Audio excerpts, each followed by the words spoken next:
Guys, so what we've done here today is we've literally TV'd here with Fit Bully TV. The dogs didn't eat last night. They had some ribs, some funky ribs the other day. And in doing so, I wanted to get them motivated. One of the ways of they call it resource guarding, or not bad. It's a term that some of the trainers use. Basically, they just starve the dogs. Resource guarding is when the dog is sitting over some food and growling, keeping the dogs away.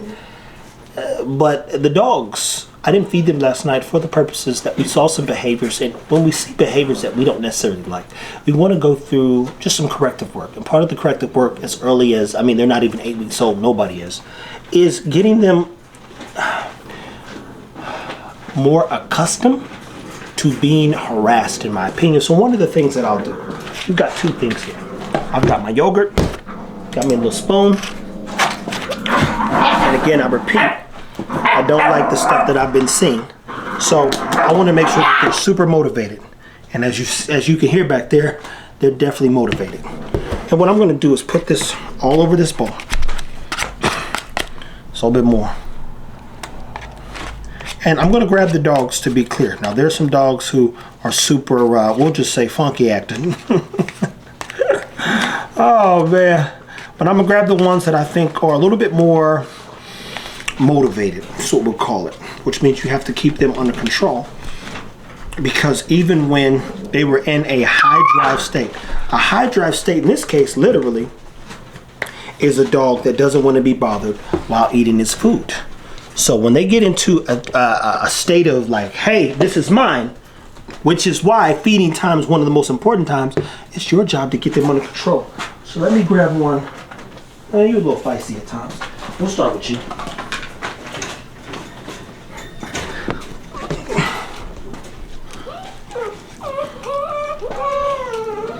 Oh yeah, that's right. And the thing that'll make this yogurt taste a little bit better is the wonderful puppy blocks. There he goes though.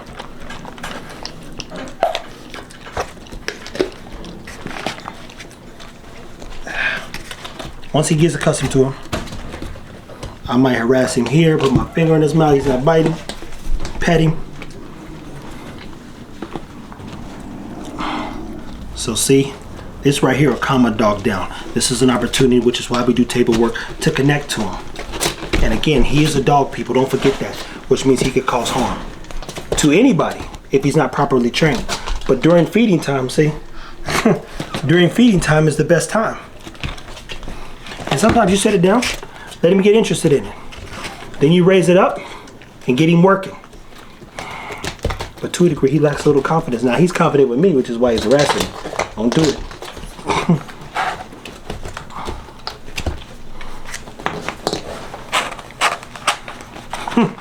He's a curious dog, as you can tell, which is also what we like. And be mindful of this too. Not every dog is going to be motivated by what? By food right away. I've had dogs. We got a dog, that dog Baloo that all you guys like. You could throw a treat in Baloo's face and he's just not having it. But as you see, the name of this game is patience. Once we go through a round of him working like this, look, of him working, and I'm just sitting here letting him do his thing. Then I'll turn around and then I'll begin to harass him. Now mind you, this joker ain't ate since yesterday.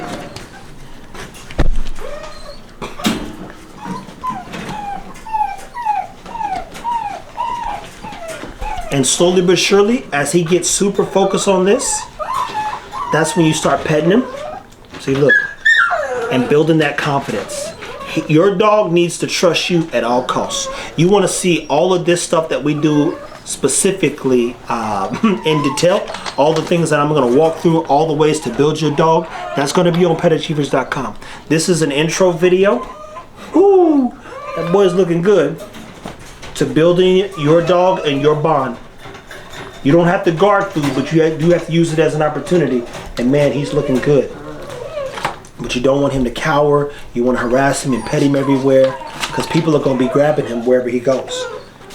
And again, all you got to do is be patient, people.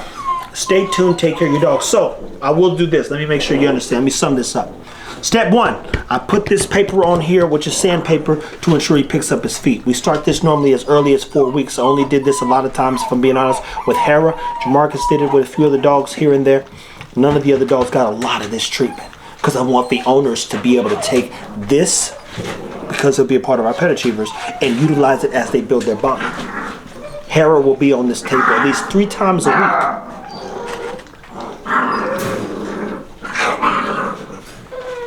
And then again, watch, when I pet him, remember, he begins to cower. Why? Because that's soothing as well. And he also doesn't have the confidence that he needs yet. What he is doing is maxing that yo growl. But patience is the name of the game. You see, look, there you go harassing me. And you get a chance to learn about what motivates your puppy and your dog at this point. Now, mind you, I spent a lot of time with him. So he's used to playing with me and chastising me, per se, because I chastise him. He wants to chew on me. And that's when you grab his face here. Yeah, see? That'll help stop that biting. They don't like that. Yeah, let me go back to this yoga. I don't want no smoke, brother. Good boy. And then you go back again to pet him. That soothes him. And other times, as you and your dog become more confident with each other, that's when you go to patting him. So, stay tuned, take care of your dog. Sandpaper, high table, calm him down. It can wobble a little bit as you continue to build confidence. Be patient, which comes before. Hey! That's my girl barking, she's going up. Be patient as you turn him. Hey! Cut it out! Be patient as you continue to do what? Oh yeah, she's going to the cage. She about to do a 3-hour stint. You know, like they say, homie said, I bet you wouldn't do 25 for it though. I said, you right, I ain't going 25 for nowhere. I'm gonna go 25 minutes and go back home, Negro. So she going up. Because her training begins Monday. She is no longer a part of their pack. She's now part of my pack, which means I'm the leader. And that in itself, I'm going to show you how to transfer that and what it's like to bring a dog or pup into your home and what actually goes into developing the dog. This dog, as you see, he's not driven by me, which is a good thing because I'm not his person. So his curiosity lies here on the table and seeing what's going on. He's wondering which is good, which means he could be trained. But I repeat, fit bullies are not dogs to look at. So we're going to put them on the table. We're going to connect through food. And I'm going to talk about how often I'm going to feed, how many days a week I'm going to withhold food, and all the other tricks I'm going to use to build the dog's confidence up. Stay tuned. Take care of your dogs.